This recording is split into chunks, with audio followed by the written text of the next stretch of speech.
when you're taking the fish to do the fin clip, so you need to knock it out. So I've got this guy in some benzocaine, so I'll just give him a minute or two just to slow down before we get into it. So usually when we're set up, you know, you've got everything ready to go. When you know your tags, you can get your tag numbers pre-printed or have them ready to go, drawn up to make it a bit easier to go in.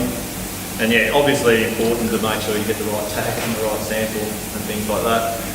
But by the same token, it's just as long as the sample goes into the database, it's not really going to care what the tag number is. It's going to care what the DNA is. So it's most important, as we said before, that the sample goes in. So yeah, Lockie, do you want to get a tag on this one? It's one of our male trout cod.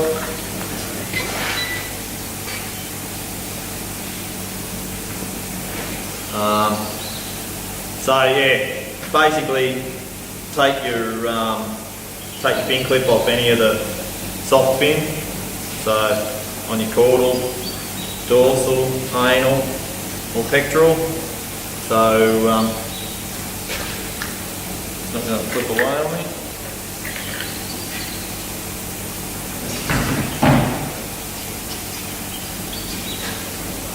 So that's it. You've got the file for us, Log.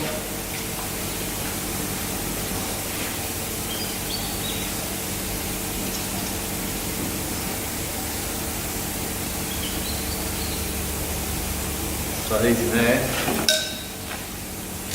Fish done. That's it, fin clip taken. So now the main part is getting the data to go with that fish. So we've got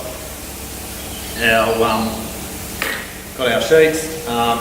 Between fish, just wipe down your instrument, just rinse them in water, give them a wipe down with the paper or tissue, and you're right to go to the next one.